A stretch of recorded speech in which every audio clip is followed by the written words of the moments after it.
Hello everyone, आज मैं explain करने वाली हूँ एक नया मानवा। पिछली वीडियो की तरह आशा है ये मानवा भी आप सभी को पसंद आएगी। तो चलिए कहानी शुरू करते हैं। कहानी के शुरुआत में दिखाया जाता है एक आलीशान महल। रात का समय और भारी बारिश हो रही है। महल की खिड़कियों से आती हुई रोशनी और गहरी नीले रंग की छाया एक गंभीर और रहस्यमयी माहौल पैदा करती है। और हमारी कहानी की फीमेल लीड वो खिड़कियों से बाहर देख के सोच रही, ये बसंत की बारिश वाकई बहुत तेज हो रही है। खैर, वैसे भी आज मेरा सिर्फ स्केच बनाने का ही इरादा था, क्योंकि मुझे कागज को गीला करने की जरूरत नहीं होगी, इसलिए मौसम मायने नहीं रखता। और एक पुतला को देखते हुए सोच रही, वाकई बहुत खूबसूरत। और वो पुतला को देखते हुए कह रही, मैं समझ सकती हूँ कि हेरोल्ड तुम्हें क्यों पसंद करता है, लेकिन ये देखते हुए कि तुम मेरे स्टूडियो तक आ ही गए हो, ऐसा लगता है कि वो तुमसे भी उब गया है। फिर दिखाया जाता है एक नेचुरल बॉर्न शिकारी हेरोल्ड मैक्लियोड, जो कि एंशिएंट हाउस का मास्टर और मेरा पति। लोग उन्हें युद्ध का हीरो के रूप से पूजते हैं, लेकिन मेरी नजरों में जिस तरह वो वार के मैदान में मृतकों की उंगलियों से अंगूठियां निकाल लिया करता था, वो ज्वेलरी से सजी हुई महिलाओं को ले जाता है और हमें दिखाया जाता है उसके फादर उसे वार्निंग देते हुए कह रहा, तुम्हें काउंट के बेटे को जन्म देना ही होगा एबेलिन। और हमें पता चलती है फीमेल लीड का नाम होती है एबेलिन। और उसका फादर कह रहा है, एक बार जब मेरा पोता उत्तराधिकार बन जाएगा। और एबेलिन कह रही, पिताजी कृपया मैं इसके अलावा और कुछ भी करूंगी, शादी के अलावा कुछ भी। और तब उसका फादर गुस्से में उसे थप्पड़ मार देता है, फिर कहता है, अपना मुंह बंद करो और वैसा ही करो जैसा मैं कहता हूँ। तुम्हें पालने पोसने का कर्ज चुकाओ, तुम अपने खुद के पिता के लिए इतना भी नहीं कर सकती।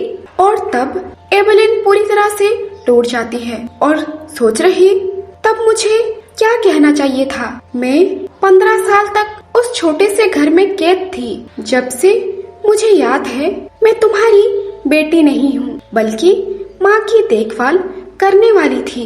लेकिन चाहे मैंने जो कुछ भी कहा हो, आखिरकार नतीजा एक जैसा ही होता। और उसका हस्बैंड कह रहा है, तुम ना तो रोती हो और ना ही हंसती हो, क्या इसी तरह तुम्हें निकनेम मिला है, बेरन की चीनी मिट्टी की गुड़िया। फीमेल लीड कहती है, मुझे माफ करिए। फिर उसका हस्बैंड कह रहा, देखा जाए तो एक गुड़िया प्यार को कैसे जान पाएगी जब उसकी अपनी कोई इच्छा ही नहीं है। और उसके हस्बैंड वहाँ से चला जाता है और वो सोच रही, प्यार। और सीन प्रेजेंट में आता है। वो पुतला को देखते हुए कह रही, शायद वो सही था। मैं भला कैसे जान सकती हूँ कि प्यार क्या होता है, जब मैंने कभी प्यार पाया ही नहीं। कैसा महसूस होता होगा अपने दिल को किसी और के साथ बांटना।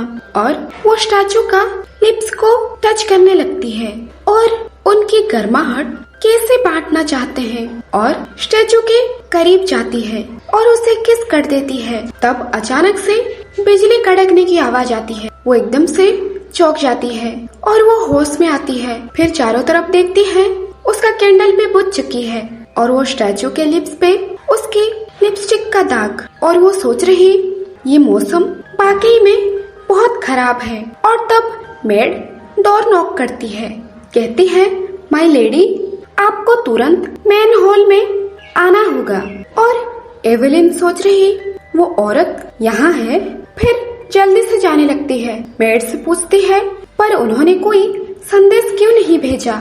मेड कहती है, उन्होंने कब हमें खबर भेजने की जहमत उठाई है। कृपया इससे पहले कि आप काउंट को फिर से नाराज करें, नीचे चले जाइए। और उसे वही बात याद आती है। वो औरत कही होती है, मैं तुम्हें फिर से पिछली बार की तरह सिर्फ पानी के साथ बंद नहीं करना चाहती। और लिवर्नन सोच रही, ये बहुत गुस्सा देने वाली बात है। हेरोल्ड के बीच जो मुझे अपनी सौतन का भी वेलकम ना करने के लिए मुझे सजा मिलती है, और मेरे पिता जो मुझे सिर्फ सांस लेने के लिए भी कोन से पीटते हैं, इसमें अंतर ही क्या है। इस तरह जीने की बजाय मैं यहीं पर मरना चाहूंगी। और उसके दूसरी रखेल गुस्से में कह रही, मूसलाधार इतनी बारिश हो रही है, मेरा स्वागत करने में तुम्हें इतनी देर हो गई। और मेड उसे माफी मांगते हैं। माफ करे लेडी रोजेना, मुझे पता नहीं था कि आप आज यहाँ आने वाली थी। और वो औरत कह रही, तुम्हें लगता है कि तुम्हारी माफी काफी है? और हमारी मेन लेड कहती है, हेरोल्ड कल शाम फिटास एस्टेट के लिए निकल गए हैं। फिर कहती है, किसने सोचा होगा कि तुम उस हवेली में आओगे जहाँ पति घर पर नहीं है। और वो औरत गुस्से में कहती है, ये मेरा पति का घर है, इसलिए ये मेरा भी है। मुझे अपनी मुलाकात के बारे में पहले से बताना क्यों चाहिए? मैं यहाँ जब चाहे तब आ सकती हूँ। और हाथ उठाते हुए कह रही, तुम्हारी इतनी मजाल। और जब वो थप्पड़ मारने वाली होती है तब आवाज आती है किसी को थप्पड़ मारने की। और देखती है वहाँ पे एक लड़का खड़ा है। वो सोच रही, कौन है ये? हाउस में तो ऐसा कोई भी नहीं है जो मेरा मदद करे। और वो औरत कह रही, जय। और हमें पता चलता है हमारा मेन लीड का नाम जय है। और वो औरत कह रही, तुमने ऐसा क्यों किया? और एवलिन को कह रही, देखो तुमने मेरी बेटे के फेस पे क्या कर दिया, मुझे पहले देखने दो। और तब जय उसका हाथ को पीछे कर देता है। फिर कहता है, बस बहुत हुआ। और ये सुन के एवलिन शॉक होती है। और जब जय पीछे मुड़ता है और उसे देखते ही रह जाती है। और हम देख पाते हैं हमारा मेन लीड बहुत ही बेहद खूबसूरत है। और एवलिन सोच रही, एक स्ट्रेट बैक और रेड लिप्स। और उसे वही स्टैचू के बारे में याद आती है जिसे वो पिछली बार उसके लिप्स पे चूमी थी। और इसी तरह इन दोनों की पहली बार मुलाकात होती है। वो एक दूसरे को देखते हैं। और तब एवलिन वहाँ से पीछे घूम के भागते हुए वहाँ से चली आती है। वो औरत कह रही, हे तुम्हें क्या लग रहा है तुम यहाँ से इस तरह से चली जाओगे? यहाँ आओ। एवलिन भागते हुए उसके कमरे में आ जाती है और उसके हार्ट बीट पूरी तरह से तेजी से धड़कने लगता है। वो सोच रही, क्या ऐसे हो सकता है कि मुझे कोई घातक बीमारी हो गई है? मेरी दिल ऐसा लगता है जैसा मेरा दिल फटने ही वाला है। ऐसा क्यों हो रहा है? और वापस वो शांत पड़ जाती है। और हमें एक फ्लैशबैक दिखाई जाती है। वहाँ पे एवलिन की टीचर कह रहे होते हैं, हर आर्टिस्ट उनका अपना एक फरिश्ता होता है जिसे वो अपने दिल में रखते हैं। और एवलिन कह रही, अगर मैं पेंटिंग बनाना जारी रखती हूँ तो क्या मुझे भी अपने खुद के फरिश्ते से मिलने का मौका मिलेगा? उसके टीचर कहती है, बिल्कुल एवलिन, मुझे यकीन है कि एक दिन तुम अपने खुद के फरिश्ते से मिलोगे। और सीन प्रेजेंट में आता है। ये सब बात याद करती हुई एवलिन वो सोच रही, मेरे टीचर से वो ना भूलने वाली कहे जाने वाली शब्द अभी भी मेरे दिमाग में हमेशा चलती रहती है। और उसकी नजर पड़ती है खिड़कियों के बाहर। तब वही लड़का दिखता है और वहाँ पे वो बैठा हुआ। जब उसे देखने लगती है फिर से उसे ऐसा महसूस होता है जैसा उसका दिल में कुछ हलचल मची हो। और वो सोच रही, क्या ये फीलिंग्स इसीलिए क्योंकि मेरे दिमाग में यही सब ख्याल चलती रहती हैं? कहीं ऐसा तो नहीं शायद मेरा अपना फरिश्ता आखिरकार मेरे पास आ गया हो। सीन चेंज होता है और दिखाया जाता है महल के अंदर। और एवलिन सोच रही, जय, ये वही नाम था जिसे रोजेना उस लड़के को बुलाती थी जिसका अपना कोई सरनेम नहीं था। और तब वो औरत कह रही, तुम सभी को बता दो कि मेरे बेटे का चेहरा याद रहे और उसके साथ उसी के अनुसार ट्रीट करो। चलो भी जय, अपने कंधे सीधे करो।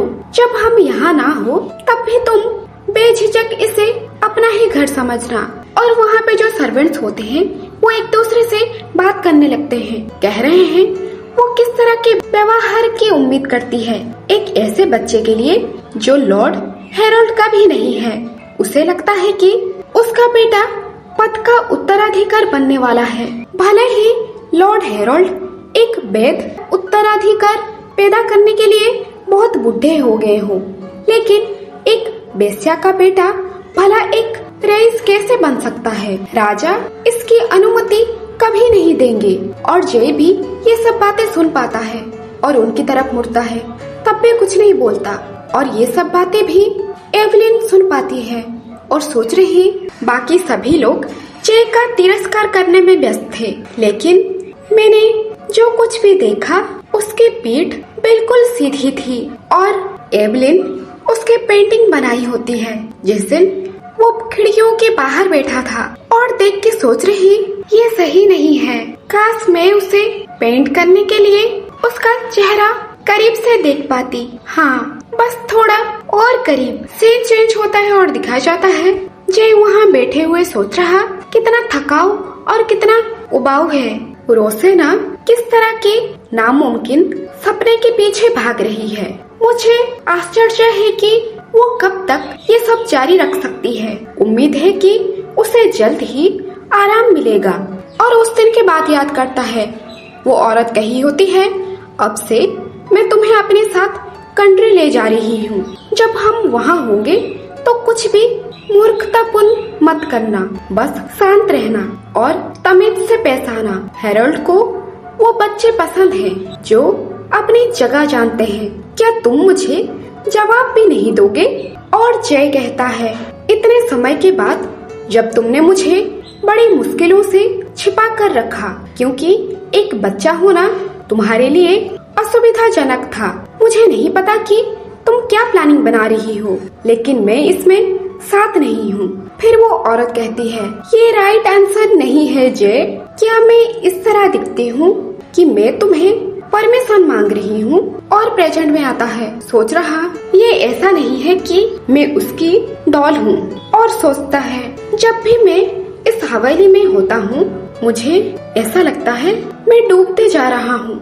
लेकिन सबसे अजीब बात ये है कि यहाँ एक और इंसान है जिसके साथ वैसा ही व्यवहार किया जाता है जैसे मेरे साथ। ऐसा लगता है ये घर भी काफी बिगड़ा हुआ है। और तभी हवा में एक पेपर उड़ते हुए उसके पास गिरता है और जब वो पेपर को उठाता है तो देखता है एक ड्राइंग। और वो चारों तरफ नजर डालता है और उसे महसूस होता है कोई है और उस तरफ बढ़ता है। फिर कहता है, क्या आपको मुझसे कोई काम है? और वहाँ पे एवलिन होती है।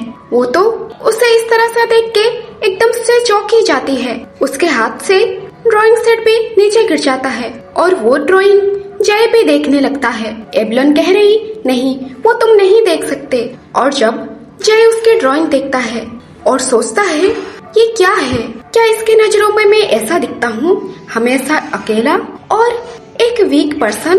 और वो ड्राइंग वहाँ पे छोड़ के चला जाता है और मन में सोच रहा, जो भी हो मुझे फर्क नहीं पड़ता वो क्या सोचती है, इसमें मेरा कोई लेना देना नहीं है।